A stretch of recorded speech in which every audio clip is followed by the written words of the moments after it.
voix pour dire combien Dieu est grand. Dans le désert, il est là. Dans la joie, il est là. Dans la tristesse, il est là. Dans l'abondance, il est là. Est-ce qu'on pourrait ce matin juste élever nos voix pour dire combien tu es grand? Seigneur, je lâche prise ce matin de toute chose, de ce que je suis, même si je suis fatiguée, même si je suis chargée, même si je suis malade, même si j'ai des soucis qui m'accablent. Ce matin, c'est simplement lever la voix, relever la tête et dire combien tu es grand.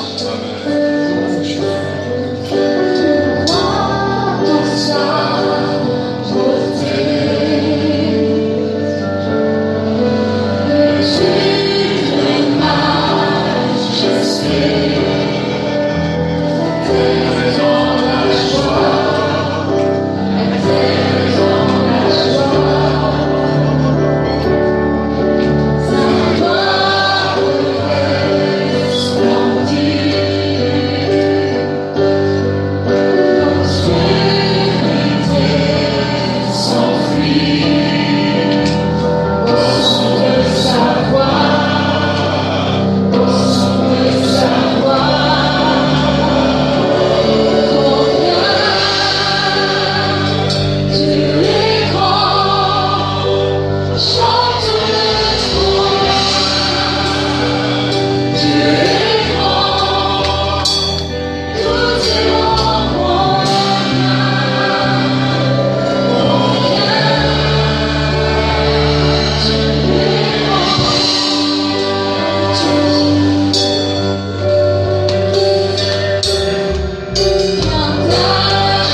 Dieu grand, ce Dieu d'amour, ce Dieu à qui rien n'est impossible, c'est ce Dieu que je touche maintenant. Ce Dieu qui m'a vécu au travers de la croix du calvaire, ce Dieu qui a su me changer, me transformer.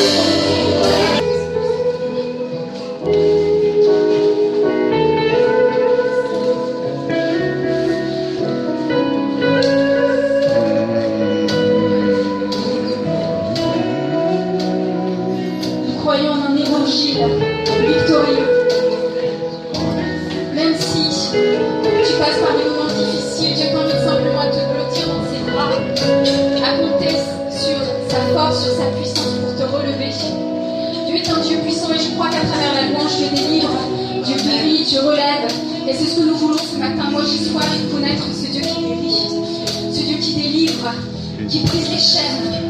Et nous voulons simplement ce matin dire Dieu, combien tu es merveilleux. Combien tu es glorieux. Tout simplement te laisser remplir de ton esprit ce matin. Et dire oh Jésus, tu es roi des rois de toute situation, sur toute chose.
Au-dessus de la nature et de la création, au-dessus de tous les plans des hommes sages, bien avant le monde tu existais. Au-dessus des royaumes, au-dessus des trônes, au-dessus des merveilles que ce monde a connues,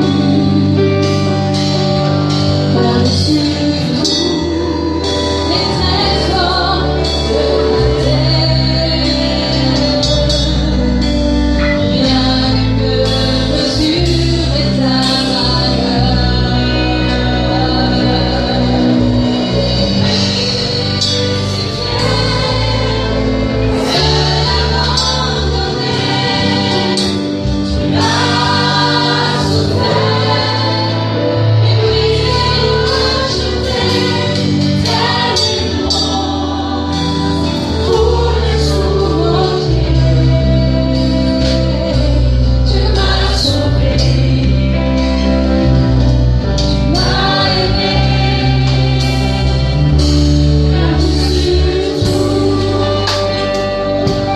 Au-dessus des puissances, au-dessus des rois, au-dessus de la nature et de la création,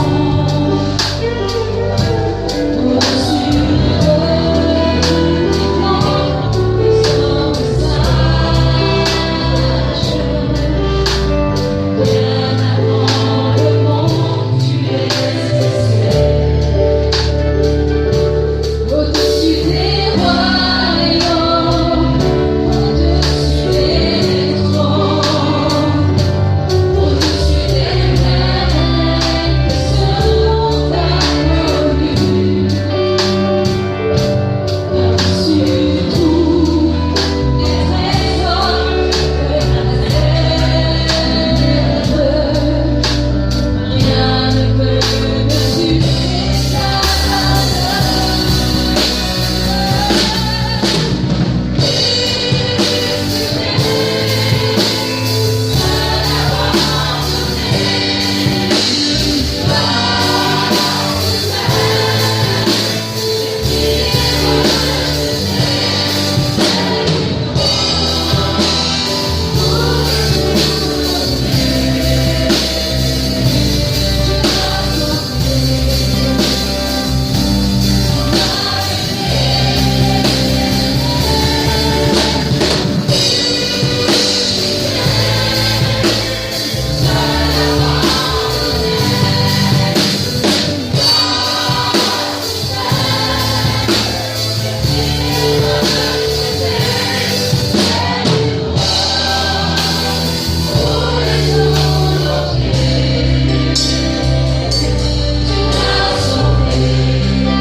Si c'est la première fois que vous êtes là au milieu de nous, soyez bénis.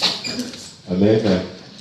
Voilà, j'ai vu Ina Bonnet, donc notre amie qui est là. Elle était venue déjà mardi. Son mari est dans un état critique à l'hôpital. Et que continue à prier pour ce monsieur Fabrice Bonnet, afin que le Seigneur le relève. Voilà, rien n'est impossible à Dieu. Amen. Voilà, j'ai vu, je crois, c'est la sœur à Azim, hein, non, je sais pas. Non, c'est la fille de... C'est la fille de ton frère, voilà. D'accord. Elle était déjà venue une fois, je crois, non? Ou c'était à la maison que je l'avais rencontrée? J'ai rencontré déjà. Voilà. Sois béni. Amen. Voilà. En tout cas, vous dire que ce jeudi, on a passé notre journée Âge d'Or. Oui. Et que ça s'était très très bien passé. Voilà, on n'a pas pu faire la course, en déambulateur, mais Trottinette. on s'était bien amusé, on a passé un bon moment fraternel. Amen. Il y a eu un temps où on avait fini avec une exhortation et puis un moment de prière, ça s'est bien passé. Merci Seigneur pour cette journée. On refera cela, on refera par la gloire de Dieu. Amen. Nous voulons aussi rendre gloire à Dieu pour plusieurs de nos enfants, de nos jeunes qui ont réussi leurs examens. Voilà, donc Alléluia. merci Seigneur, que le nom du Seigneur soit béni, de les avoir aidés donc, Amen. à réussir leur examen. Nous avons donc arrêté pendant le mois de juillet et le mois d'août nos réunions de vendredi sur Tarare et sur Villefranche. Donc c'est des réunions de prière. Donc pour alléger un peu le programme pendant ce mois de juillet et le mois d'août, nous avions donc les mardis on fait la prière et puis l'exhortation ensemble. On gagne ainsi une journée pour se reposer. Donc voilà, donc si vous n'êtes pas au courant, sachez-le. Donc réunion tous les mardis à Villefranche et tous les mercredis à Tarare. Donc pendant le mois de juillet-août, pas de réunion les vendredis.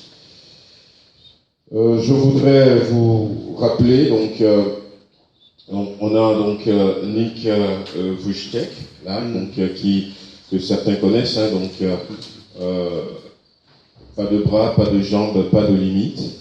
Donc il sera en France, il sera en Europe donc cette semaine. Donc il fera, je crois, l'Italie, la Suisse et puis la France. Donc il vient à l'occasion des 500 ans de la Réforme, des 500 ans de la ville du Havre. Et il y a un grand rassemblement de jeunes qui va commencer lundi. Voilà, ils attendent 3000 jeunes. Parmi nos jeunes, il y a Laura qui y va. Donc, et ça finit vendredi avec son intervention, vendredi à 16h30. Puis, on a choisi, donc c'est le CNEF, donc c'est le Conseil national des évangéliques de France, et qui chapeaute ça. Un programme qui s'intitule Bouge ta France. Et comme on travaille avec le CNEF, donc nos représentants aussi ont proposé la ville du Havre, parce que c'est les 500 ans du Havre, mais en même temps c'est au Havre qu'est né notre mouvement. Ça fait un peu loin de nous, donc moi avec quelques-uns, on ira quand même juste pour la journée de vendredi. On partira d'ici à 5h du matin. Et puis, comme son intervention c'est à 16h, je crois qu'avec la grâce de Dieu, on arrivera à temps. On va essayer d'aller un peu plus vite que les escargots. Mais on va arriver à temps et puis après, donc on restera là-bas et pendant la nuit, on rentrerait. Donc, il doit nous rester encore une place. Si quelqu'un a envie, ou si vous voulez, donc aussi, même si on est nombreux, on peut prendre 2 voitures, donc n'hésitez pas. Donc c'est pour ce vendredi qui est férié. Vous rappelez aussi que on a du pain, donc qui est à disposition. Donc Chazia et Didier ont amené du pain. C'est déjà dans de petites pochettes papier. Voilà, donc à disposition. Donc tout doit disparaître. C'est pas les soldes, mais bon. Donc arrêtez-en, prenez-en. Voilà, un morceau, 2 morceaux. Prenez-en même pour un voisin ou une voisine, pourquoi pas. Donc c'est à votre disposition. Le dimanche 23, nous allons manger ensemble. On va faire une agape. On va faire une agape. Peut-être aussi pour remercier le Seigneur. Peut-être il n'y aura pas beaucoup de personnes. Il y en a qui sont déjà partis en vacances. Mais on a voulu faire une agape ce dimanche-là, plus en l'honneur de notre frère Michael et de son épouse Laurence, la famille Ouaro. Donc, ils sont restés avec nous pendant un temps, mais ils vont nous quitter pour aller à l'île de la Réunion. Et ce sera le dernier dimanche qu'ils passeront avec nous. Et on veut les honorer, voilà. Amen. On veut encore passer un peu de temps avec eux. Donc le dimanche 23, nous allons rester ici, nous allons manger ensemble. Donc amener un repas avec un dessert. Donc eux-mêmes s'occupent de l'entrée. Voilà. Ils veulent nous faire goûter encore un peu ces bonnes choses réunionnaises avant de partir. Voilà. Donc vous pouvez amener le repas, le plat chaud et puis le dessert.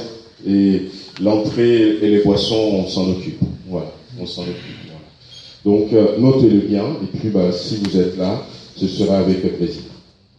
Alors, que dire d'autre avant de terminer concernant les locaux de Belle-Roche. Donc, plusieurs personnes ont visité les locaux que la ville nous propose. Donc, c'est l'ancienne église catholique de Belle-Roche. Donc, c'est pas une église, c'est une église moderne. Voilà, donc une église moderne. Le dimanche dernier, j'ai dit à tous ceux qui étaient libres d'aller visiter, donc je crois que plusieurs parmi vous ont vu. J'ai demandé à l'architecte de venir, donc l'architecte était venu, elle a relevé un peu tous les travaux qu'il y a à faire, parce qu'il y a des travaux à faire. Une partie de l'église était brûlée, le feu était parti dans le local de sous-sol, et puis ça a pris. Donc elle va me chiffrer tous ces travaux, et quand j'aurai les chiffres, j'avais pris quelques photos déjà, mais je vous montrerai un peu les chiffres. Et on va voir, donc j'ai encore les clés, si quelques-uns veulent toujours visiter, on peut, pourquoi pas même encore ce midi à la sortie pour ceux qui le peuvent, organiser une visite, ou plutôt peut-être le mardi, comme vous voudriez, faire une visite avant la réunion de 20h. On peut organiser encore une visite pour que vous voyiez un peu.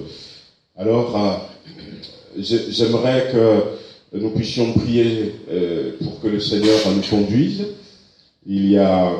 On a besoin de partir d'ici. On a besoin de partir d'ici. Donc, j'ai encore le message comment l'appelle-t-on, de la préfecture sur mon répondeur. Si vous voulez même, je peux vous faire écouter avec le micro pour comprendre que nous sommes quand même dans un délai assez...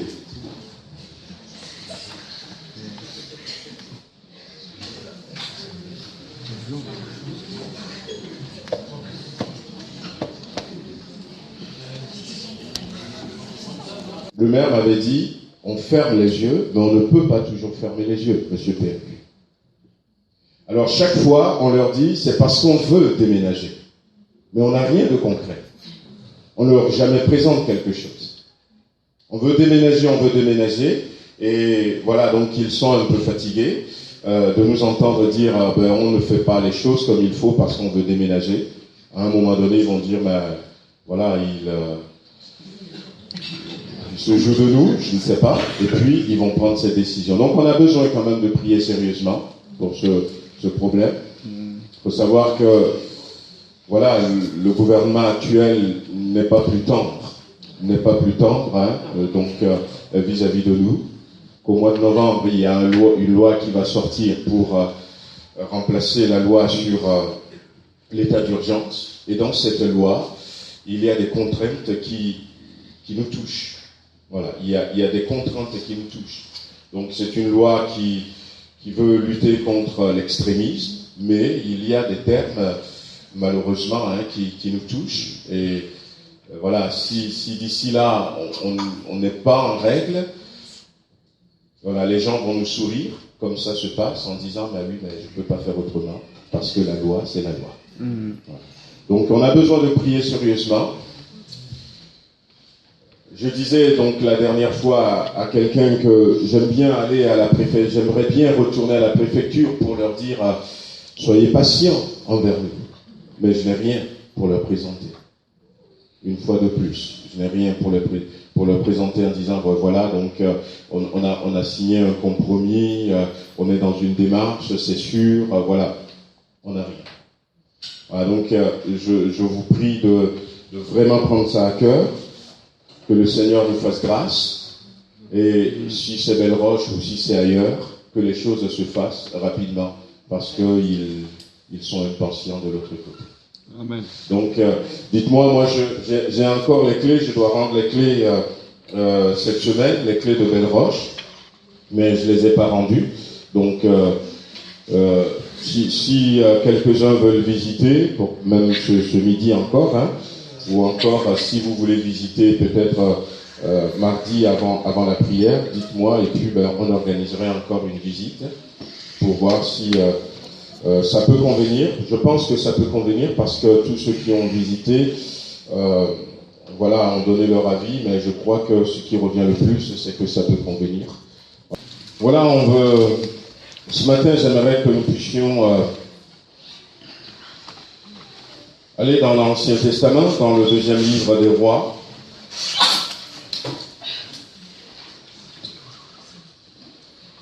Nous allons lire une histoire concernant le fils de la Sunamite.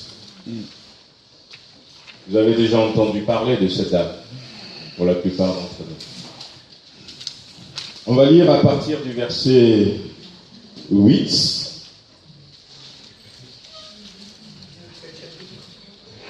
Chapitre 4. Chapitre 4. 2 Rois, chapitre 4, verset 8. Un jour, Élisée passait par Sunem. Il y avait là une femme de distinction qui le pressa d'accepter à manger, et toutes les fois qu'il passait, il se rendait chez elle pour manger. Elle dit à son mari, « Voici, je sais que cet homme qui passe toujours chez nous est un saint homme de Dieu. Faisons une petite chambre haute avec des murs et mettons-y pour lui un lit, une table, un siège et un chandelier, afin qu'il s'y retire quand il viendra chez nous. » Élisée étant revenu à Sunem, se retira dans la chambre haute et y coucha. On va continuer à partir du verset 15. Élisée dit, appelle cette femme. Et Géasi l'appela et elle se présenta à la porte. Élisée lui dit, à cette même époque, l'année prochaine, tu embrasseras un fils. Et elle dit, mon Dieu, non, mon Dieu, mon Seigneur, homme de Dieu, ne trompe pas ta servante. Cette femme devint enceinte et elle enfanta un fils à la même époque, l'année suivante, comme Élisée lui avait dit. L'enfant grandit et un jour qu'il était allé trouver son père vers les moissonneurs, il dit à son père, ma tête, ma tête. Et le père dit à son serviteur, porte-le à sa mère. Le serviteur l'emporta et l'amena à sa mère. Et l'enfant resta sur les genoux de sa mère jusqu'à midi, puis il mourut. On va s'arrêter là pour le moment. Donc ce matin, la Bible dit que c'est une femme de distinction, mais au travers de la naissance et de la mort, de la résurrection de cet enfant, j'aimerais simplement attirer notre attention sur le Dieu qui pourvoit à nos besoins, le Dieu qui comprend notre solitude, qui comprend les besoins profonds de notre cœur et qui veut répondre à ses besoins. Il veut répondre à ses besoins. Le Dieu qui bénit, mais le Dieu qui bénit encore, non pas simplement une seule fois, mais le Dieu qui bénit encore. Le Dieu qui vient au secours des hommes lorsque les choses vont mal. Le Dieu qui comprend la souffrance des hommes. Et le Dieu qui ressuscite les morts. Amen. Le Dieu qui ressuscite les morts. Nous sommes dans une génération où peut-être il y a beaucoup de bénédictions, comme dira Gédéon. Où sont les bénédictions dont nous a parlé nos pères? Nous sommes dans cette génération où les bénédictions que Dieu avait données, et nous savons que même ici en France, il y a eu de belles bénédictions de la part de Dieu. Des interventions beaucoup plus éclatantes que nous ne voyons aujourd'hui. Mais nous sommes dans une génération comme si cette bénédiction, cet enfant que Dieu avait donné, est mort. Est mort. Nous sommes peut-être à un moment donné de notre vie où ce que nous avions vécu, ce que nous avions reçu de la part de Dieu, la joie qu'il nous avait donnée, la paix, la sérénité que nous avions à l'époque, nous ne les ressentons plus. L'enfant est mort. L'enfant est mort. Cette bénédiction n'est plus. Ce qui faisait la joie n'est plus là. Ou soit c'est simple, ou soit on laisse la mort partir définitivement avec l'enfant, ou soit on se tourne vers ce Dieu qui ressuscite les morts et lui dire Seigneur, ressuscite. Ressuscite. Le Dieu de résurrection qui peut tout ressusciter. Un jour, ça m'avait fait rire. Ça m'avait fait rire à l'époque parce que lorsque le frère avait raconté ce témoignage en disant que, eh bien, il devait faire un voyage d'urgence, il devait quitter le Togo pour venir en Europe, et il n'avait pas d'argent. Il n'avait pas d'argent. Et puis, il a prié Dieu, et à un moment donné, il s'était souvenu qu'il y a des années en arrière, il avait acheté un billet, mais le billet était perdu. Il n'avait pas pu voyager. Et chez nous, à l'époque, quand tu n'as pas voyagé, il n'y avait pas d'assurance, il n'y avait rien. Et puis il a pris le billet qui, entre guillemets, est mort depuis. Il est retourné à l'agence. Et Dieu va faire que le billet va être ressuscité. Alléluia. Et sans rien payer, il va pouvoir voyager. Et Dieu est capable de tout. Dieu est capable de tout. On peut dire, mais maintenant, les temps présents, c'est comme ça que ça doit se passer. On peut rester sur cette idée qui peut paraître bien spirituelle. L'Éternel a donné, l'Éternel a repris.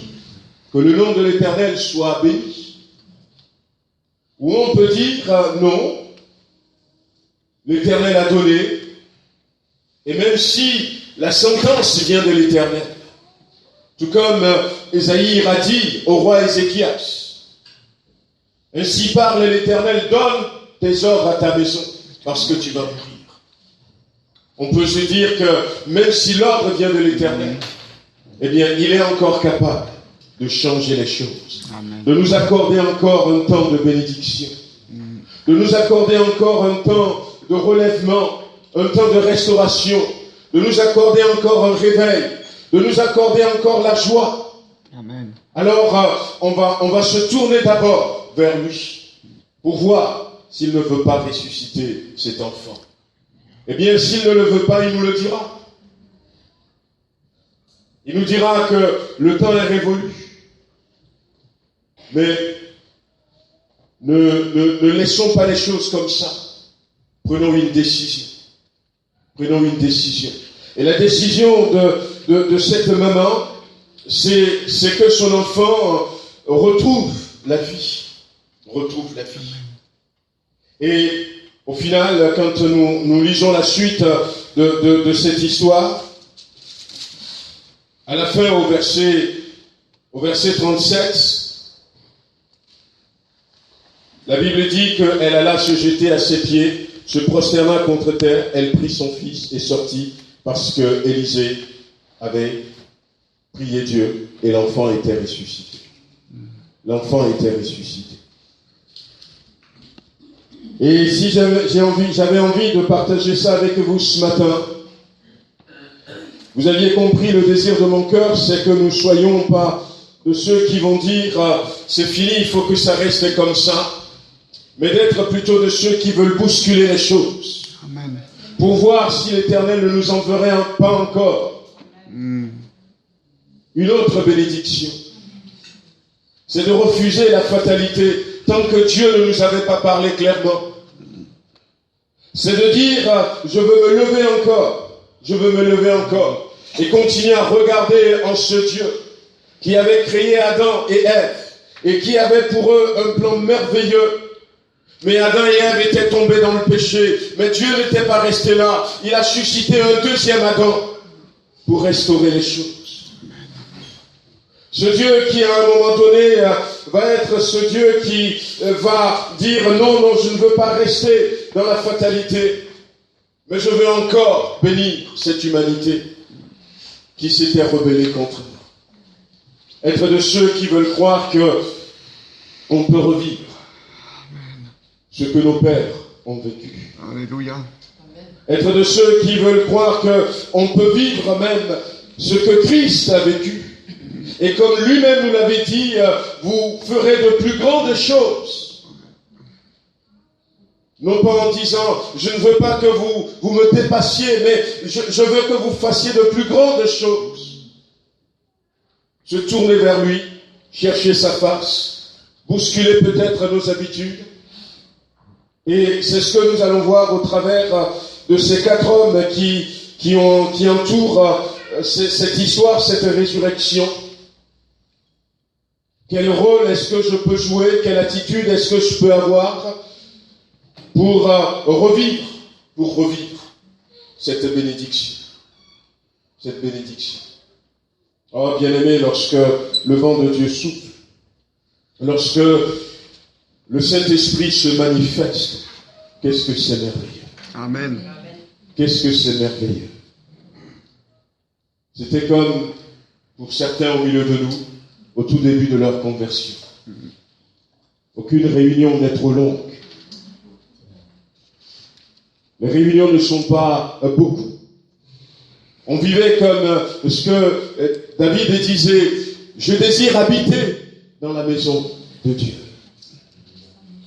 En Écosse, au début du siècle dernier, les gens ils quittaient la mine. Le soir, ils ne rentraient pas à la maison. Ils allaient à l'église. Et puis ils restaient là-bas jusqu'au matin. Ils repartaient au boulot. Mais ils étaient remplis d'énergie. Ils étaient remplis de force. Amen. Un journaliste qui avait entendu les rumeurs de ce qui se passait là-bas, au pays de Galles, était parti. Et le journaliste a écrit, finalement, vers 1h du matin, je suis parti. Je suis reparti. Non pas parce que j'avais envie de quitter, et il n'était pas chrétien. Non pas parce que j'avais envie de quitter cette réunion. Non pas parce que la réunion était terminée, mais parce que je dois retourner à Londres. Et je voudrais attraper le dernier train.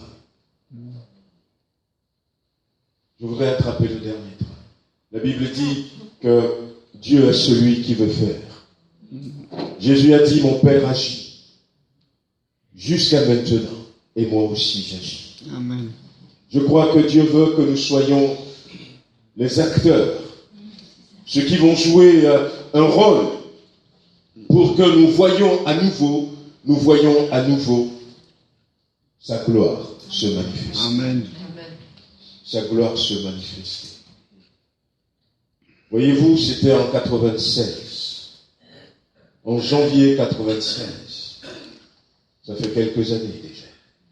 qu'un homme très haut placé me révélait, comme ça, sans vouloir me le révéler, mais me révélait ce qui se passe aujourd'hui avec les islamistes, les djihadistes. Et quand on avait su ça, mais moi j'avais partagé cette nouvelle. Voici ce qui allait se passer. À l'époque, déjà au Togo, on voyait des mosquées se construire. Mais on a su être ceux qui vont retarder ces choses. Ceux qui vont repousser ces choses. Dieu est celui qui veut faire.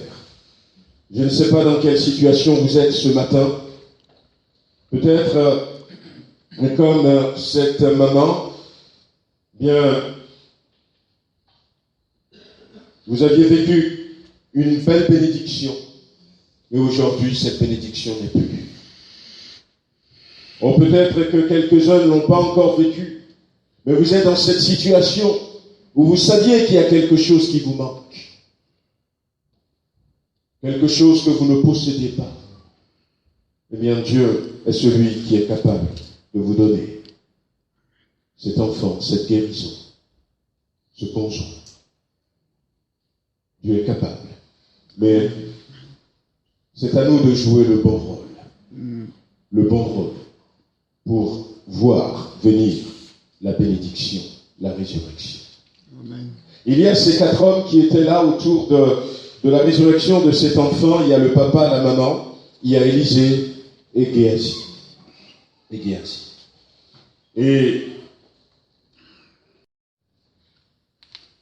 Mais qui ne va rien faire pour que ça aille. Voilà. Ouais, je sais que nos réunions ne sont plus comme avant. Je vois bien que on ne vit plus de guérison comme à l'époque. Il n'y a plus de miracles comme il y a quelque temps en arrière. Ou même pas que quelque temps en arrière, je vois que, il n'y a plus de miracles comme ça se passe ailleurs. Parce qu'ailleurs, il se passe encore des miracles aujourd'hui. Oui, je vois qu'on n'a plus beaucoup de personnes qui viennent à nos réunions de prière. On manque d'onction. C'est l'attitude de celui qui a constaté, qui sait, qui comprend que quelque chose ne va pas, mais qui ne fait rien. Il reste simplement à l'étape de la constatation, de l'observation. Mais ça va beaucoup plus loin que cela parce que son fils est là et son fils lui dit « Ma tête, ma tête !» Alors il dit simplement à son serviteur « Ramène-le chez sa maman ». Et quelques minutes après, ou quelques heures après, parce que ça a duré jusqu'à midi, la maman dit « Je m'en vais voir l'homme de Dieu ». Et ça n'a même pas fait tilt. Ça n'a même pas fait tilt à ce top.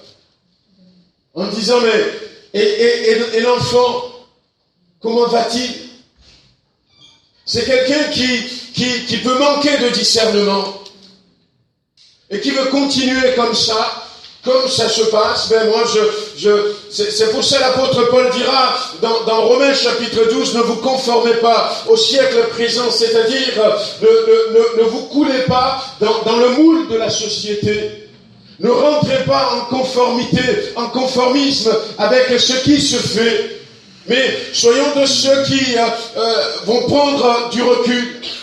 Soyons de ceux qui vont s'interroger, ceux qui vont se questionner eux-mêmes, ceux qui vont demander à Dieu d'avoir du discernement. Il continue tranquillement son activité.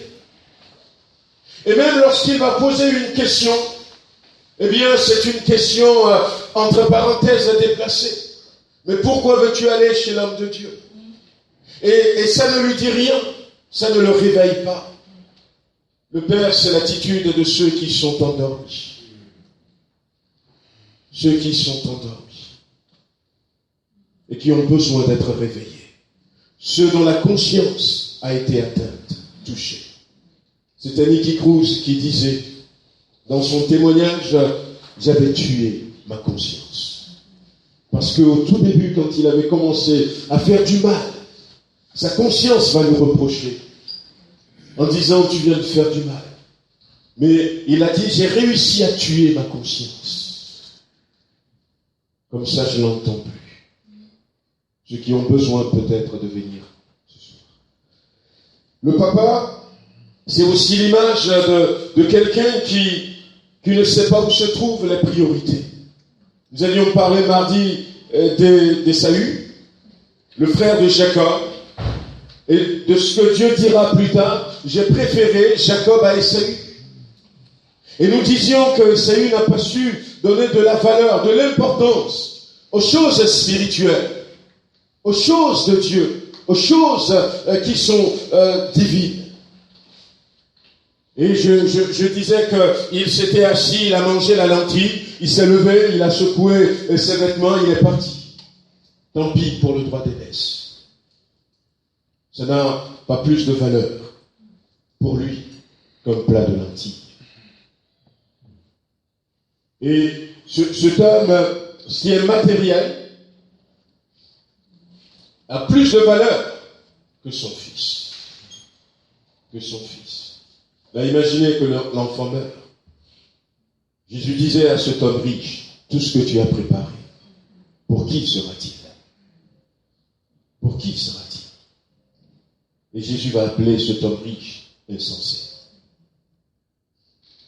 C'est quelqu'un qui a besoin peut-être de redéfinir les priorités.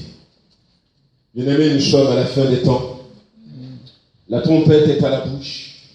Bientôt, l'ange va sonner. L'ange va sonner. Je disais à une personne avec qui je parlais la semaine dernière qu'il n'y a pas qu'un seul son de trompette qu'on va entendre. Mais que peut-être même qu'on n'entendra pas.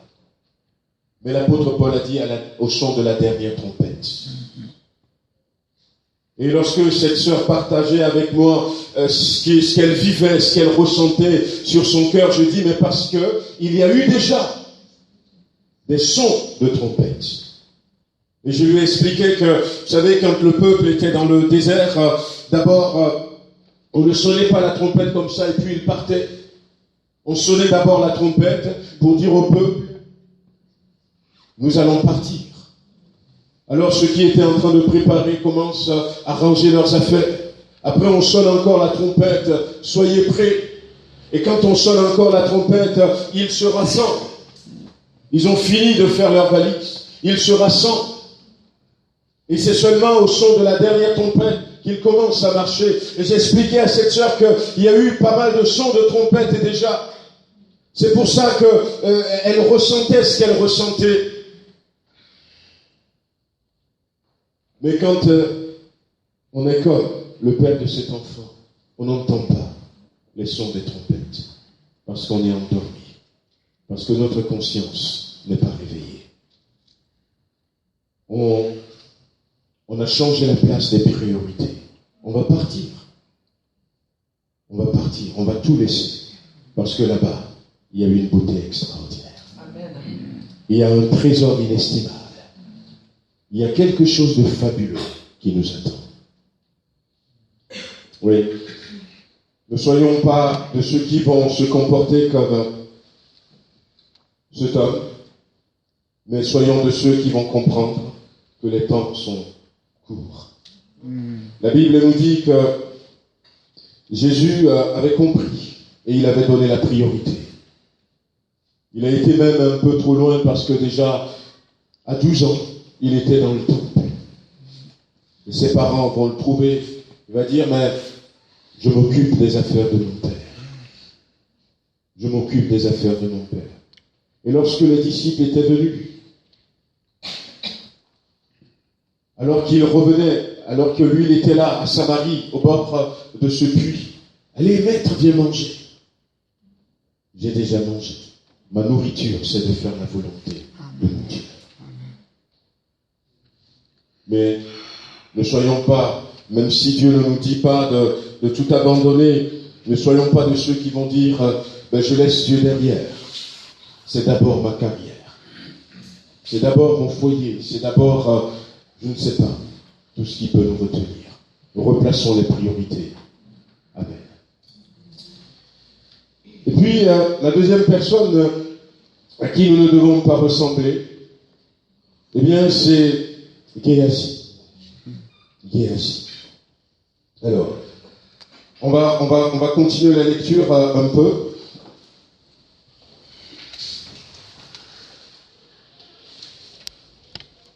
La Bible dit au verset 25, elle partit donc et se rendit vers l'homme de Dieu sur sa montagne du Carmel. Et l'homme de Dieu, l'ayant aperçu de loin, dit à Géasi, son serviteur, « Voici cette Sunamite, maintenant cours donc à sa rencontre, et dis-lui, te portes-tu bien? Ton mari et ton enfant se portent-ils bien ?» Elle répondit bien. Et dès qu'elle fut arrivée auprès de l'homme de Dieu sur la montagne, Elle embrassa ses pieds, et Géasi s'approcha pour la repousser. Mais l'homme de Dieu dit, laisse-la, car son âme est dans l'amertume, et l'Éternel me l'a cachée et ne me l'a point fait connaître. Alors elle dit, ai-je demandé un fils à mon Seigneur? N'ai-je pas dit, ne me trompe pas? Et Élisée dit à Géasi, saint terrain, prends mon bâton dans ta main et pars.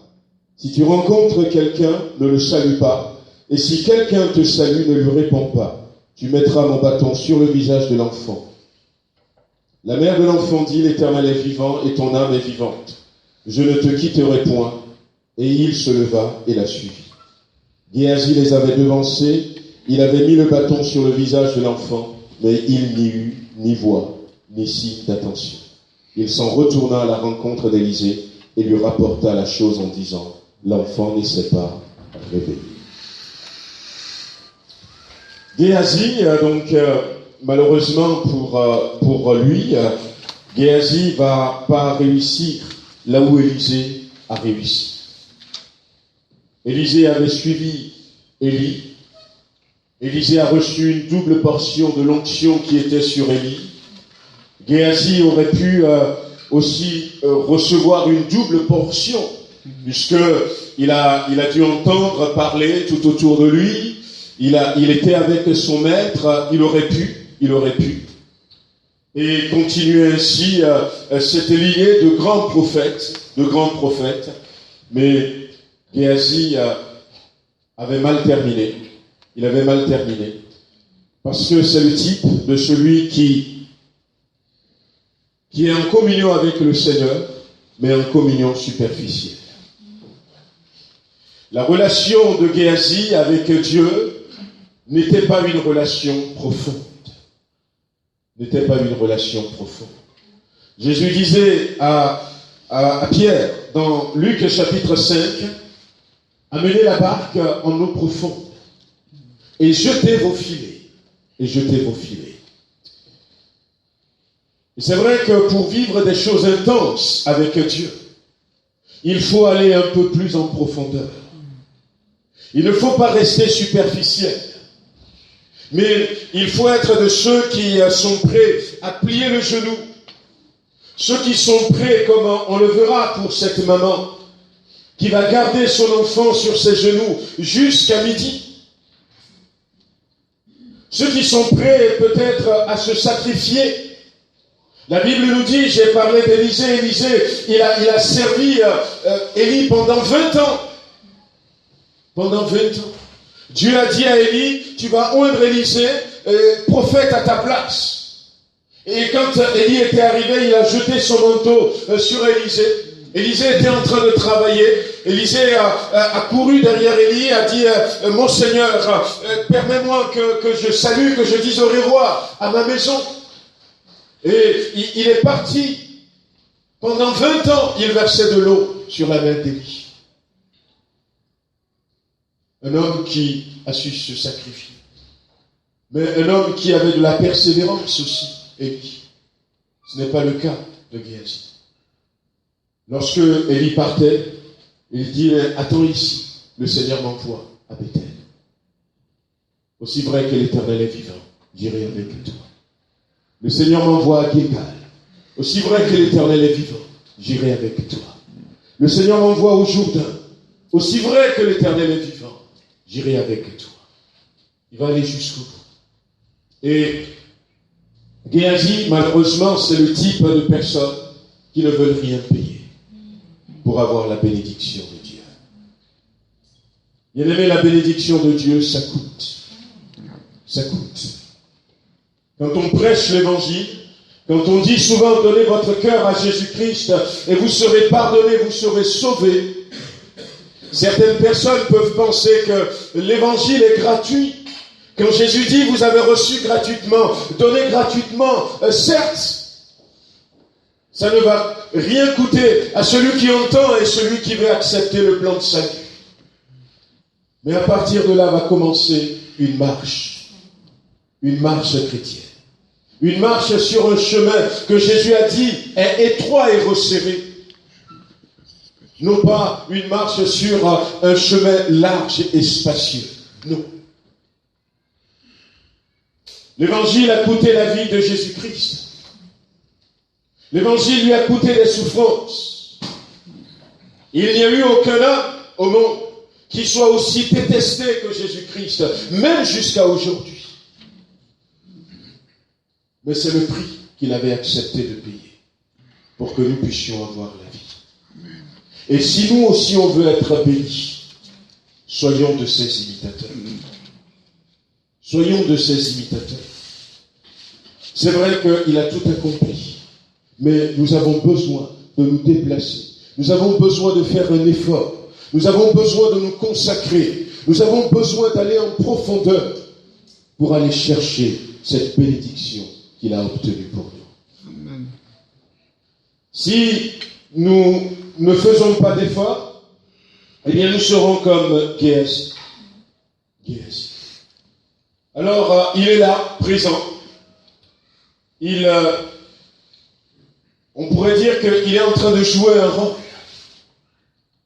On pourrait dire que c'est l'image de celui qui n'a pas bien compris qui est véritablement Dieu. Et c'est vrai que lorsque nous regardons tout autour de nous, lorsque nous voyons comment l'Église de Jésus-Christ se porte aujourd'hui, le pasteur était là et il nous racontait un peu de certaines choses qui se passent au Togo, où des gens se levaient et se proclamaient serviteurs de Dieu, même pas serviteurs de Dieu, c'est des prophètes, ils se donnaient des titres comme ça, des apôtres, on en a un peu partout en Afrique. Eh bien oui, et puis je lui disais, mais c'est parce qu'ils n'ont pas compris qui est Dieu. Ils n'ont pas compris qui est Dieu. Il y en avait un, il était allé voir les féticheurs pour avoir la puissance, pour guérir les malades, pour faire toutes sortes de miracles, pour avoir de l'argent, pour attirer des gens dans son église. Et puis, finalement, il a décidé de s'arrêter. Peut-être parce qu'il est bien rassasié.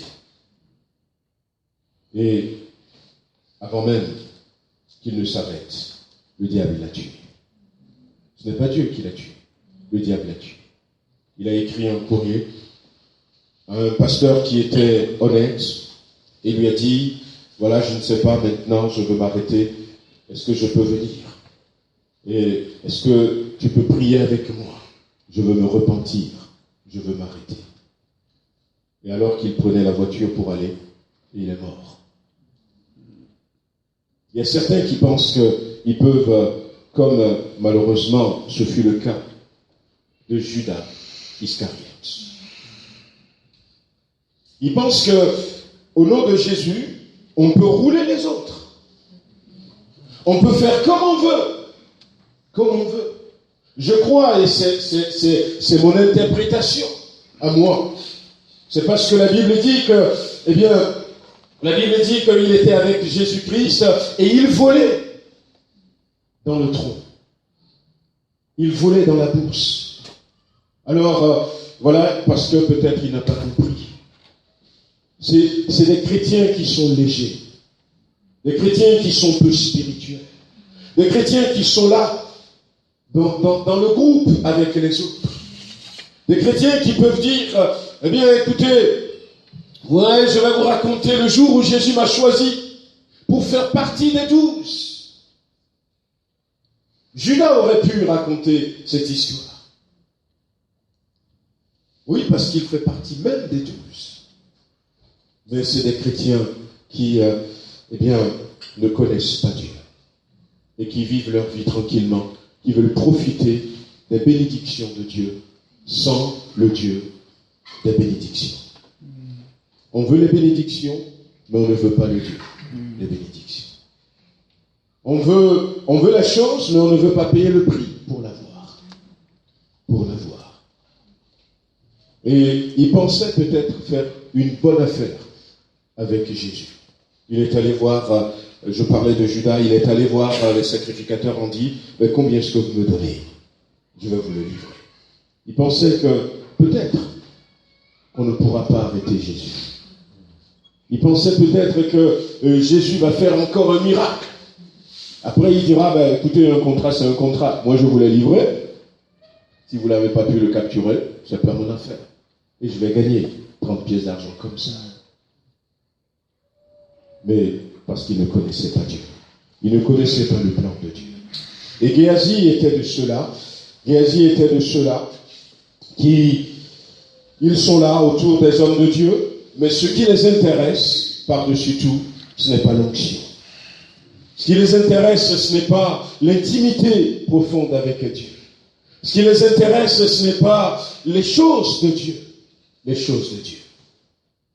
Et même que Élisée lui a donné son bâton en disant, ne salue personne, ne reçoit la salutation de personne, pour lui montrer là déjà que c'est sérieux, c'est important.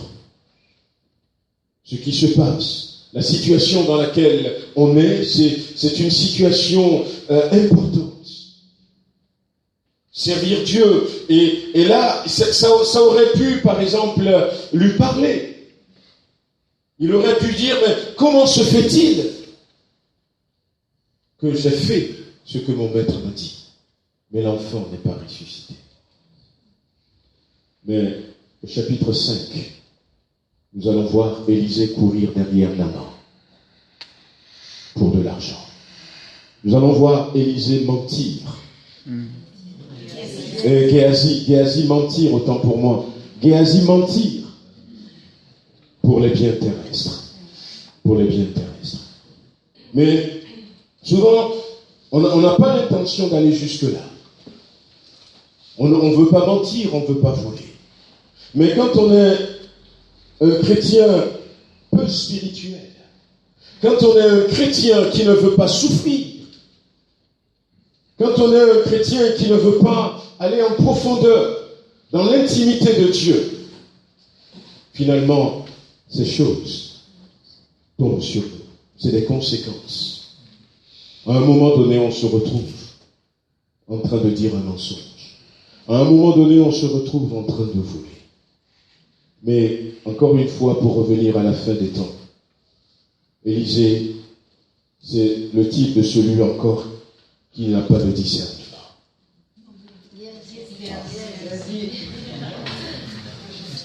Géasi, voilà. Géasi fait partie de ceux qui n'ont pas de discernement. C'est vrai qu'il fait partie aussi de ceux qui, comme ça va se passer au temps de Jésus, vont repousser les enfants. Il voulait repousser cette femme. Et lorsque cette femme lui avait dit tout va bien, c'est suffisant pour lui. Il ne cherche pas à aller plus loin.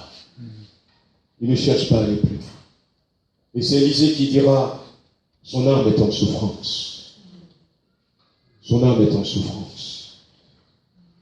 Dieu ne l'avait pas montré parce qu'elle a manifesté la foi nécessaire pour que ça ne se voit pas. Mais son âme est en souffrance. Et finalement, Géasi, Élisée lui dira, parce que, est-ce que c'est le temps? Est-ce que c'est le temps de courir derrière les champs? Est-ce que c'est le temps de courir derrière l'argent, les vêtements de rechange? C'est le type de chrétien qui se trompe de temps. Bien-aimés, en quel temps sommes-nous? En quel temps sommes-nous? Est-ce que c'est le temps de m'occuper de ma maison? C'est Agé qui dira un jour au peuple d'Israël, vous avez abandonné la maison de Dieu parce que vous pensez que c'est le temps de vous occuper de vos maisons, et il dira même de vos demeures lambrisées.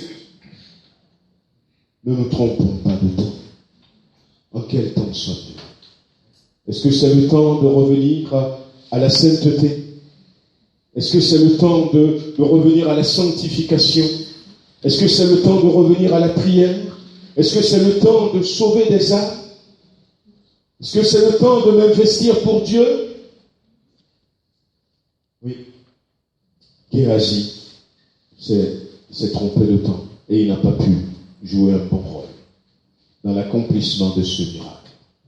Et puis il y a cette femme qui était déjà une femme généreuse. Une femme généreuse. Voyez-vous, je disais la dernière fois à un frère que je prêcherai sur les offrandes, je prêcherai sur comment être généreux vis-à-vis de Dieu. Parce que Dieu travaille avec ceux qui sont généreux. Amen. Alléluia. C'est vrai que je reviendrai beaucoup plus sur ça. Mais Dieu travaille avec ceux qui sont généreux. Et Dieu accorde sa bénédiction à ceux qui sont généreux parce que le Dieu de la Bible, c'est un Dieu généreux.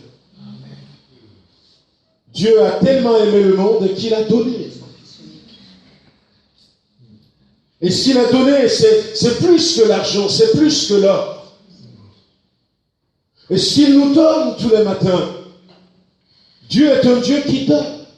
Et Dieu aime ceux qui donnent. Jésus même le dira. En parlant de cette mamie qui va donner 2 sous. L'Église va prendre ces 2 sous. Même si Jésus savait que c'est tout ce qu'elle avait pour manger. Il ne va pas dire non. Parce que Jésus ne veut pas encourager cet esprit en disant c'est tout ce que j'ai, je ne veux pas donner. Non. Jésus a laissé cette dame donner. L'apôtre Paul dit que Dieu aime ceux qui donnent avec un cœur joyeux. Donnez, il vous sera donné. Voyez-vous, cette femme, elle est d'abord généreuse. Elle a vu cet homme de Dieu. La Bible dit que c'est une femme de distinction. Peut-être parce qu'elle faisait partie d'une famille noble. Mais ça ne l'a pas empêché d'avoir du discernement. De dire, mais cet homme qui passe ici, c'est un homme de Dieu. Et ça va la pousser à être généreuse vis-à-vis de cet homme de Dieu. Et en étant généreuse vis-à-vis de cet homme, c'est vis-à-vis de Dieu. C'est vis-à-vis de Dieu. La Bible dit que celui qui donne aux pauvres, c'est à Dieu qu'il a prêté. Et elle va toujours rester dans cette générosité. Nous pouvons vivre ces choses. Si, nous avons un cœur généreux. Nous avons un cœur généreux. Alors, elle est non seulement généreuse, mais cette femme, elle est prête à payer le prix tout à l'heure. On disait que Géasi ne veut pas souffrir. Elle est prête à payer le prix. Elle ne va pas simplement accueillir ces 2 hommes à sa table, mais elle va leur bâtir. Elle va leur bâtir une demeure. Et c'est une femme qui est en relation avec Dieu. C'est une femme qui est en intimité avec Dieu. Qu'est-ce que la Bible nous dit? Que celui qui m'aime et qui garde mes commandements, moi et mon Père, nous viendrons chez lui et nous ferons notre demeure chez lui. Amen. Il a bâti une demeure à l'Éternel. Et symboliquement, c'est dire que Dieu est dans sa maison, chez moi. Ce n'est pas simplement quelqu'un qui, comme Géasi, vient au culte, et puis après, dès qu'il sort du culte, c'est fini, Dieu est derrière. Le chrétien engagé, le chrétien authentique, c'est ce chrétien qui transporte Dieu avec lui. Amen. Dieu vit en moi. Dieu vit avec moi. Dieu vit autour de moi. Dieu est là, permanemment avec moi. Elle a bâti une demeure dans sa maison. Pour Dieu, pour l'homme de Dieu. Où est Dieu? Est-ce que je le laisse simplement à l'église? Ou est-ce que je le retrouve en tout temps? Voilà la qualité de cette femme. Cette femme, c'est une femme de compassion. Non pas simplement parce qu'elle est maman. Elle est maman. Il y a des papas aussi qui peuvent faire ce qu'elle a fait. Mais seulement le père de ce garçon ne l'a pas fait. Il y a des mamans qui ne feront pas ce que cette mère a fait. Mais elle avait fait. elle a fait. Elle a gardé son enfant sur ses genoux. Et le fait de garder son enfant sur son genou, c'est une femme qui souffre avec ceux qui souffrent. C'est l'attitude de celui qui veut souffrir avec ceux qui souffrent. C'est l'attitude de celui ou de celle qui veut ressentir la douleur de l'autre. Mais non seulement ressentir la douleur, mais partager la douleur de l'autre. Elle s'était laissée imprégner par la souffrance de son enfant. Elle a partagé la souffrance de son enfant. Et jusqu'à ce que nous comprenons la souffrance de ce monde qui nous entoure, de ces gens qui sont là, jusqu'à ce que nous comprenions leur souffrance, jusqu'à ce que nous partageons leur souffrance, eh bien, nous ne pourrons pas nous lever pour les sauver.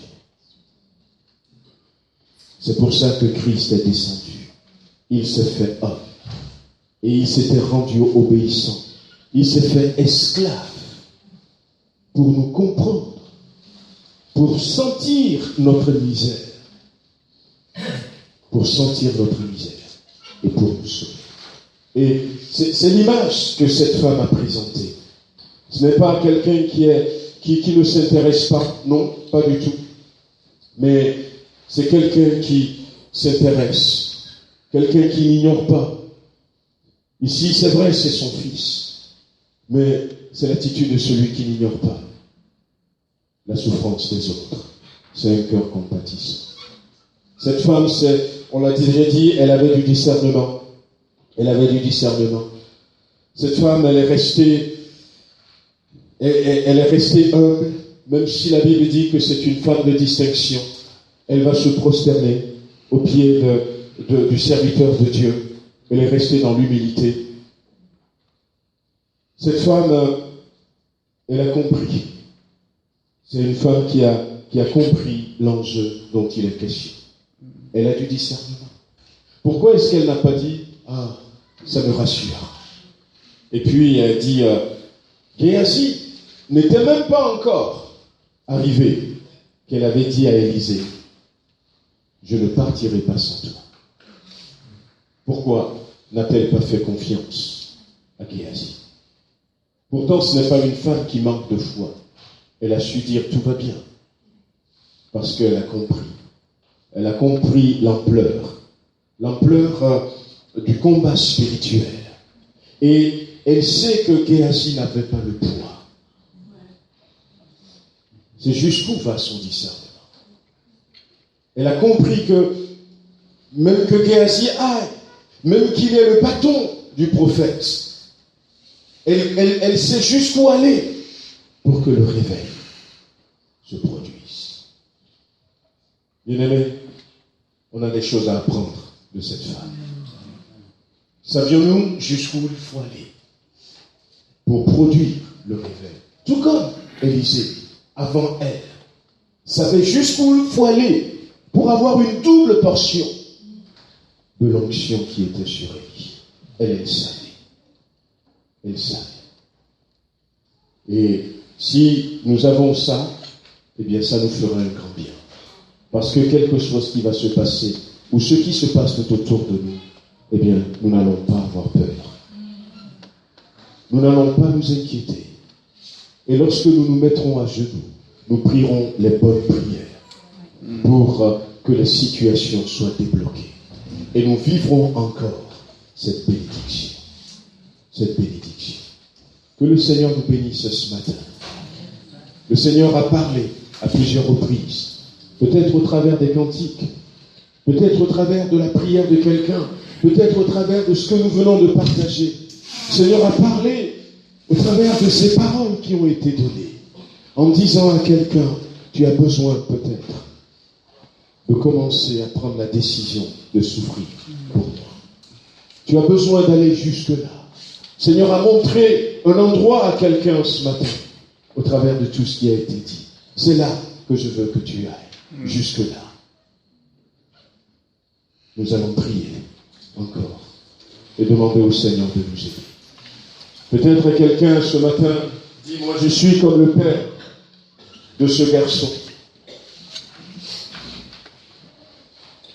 Quelqu'un dira, je suis peut-être comme Géasi. Mais tout ce que nous voulons être comme Élisée. Nous voulons être comme cette femme dont il est question. Elle n'avait jamais perdu sa bénédiction. Même après la famine, elle était partie. On avait tout pris. Et puis elle était revenue vers le roi. Et elle avait tout reçu. Parce que c'est une femme de foi. Parce que c'est une femme de discernement. Parce que c'est une femme qui sait souffrir avec. Parce que c'est une femme qui est généreuse vis-à-vis de Dieu. Prions quelques instants. Seigneur,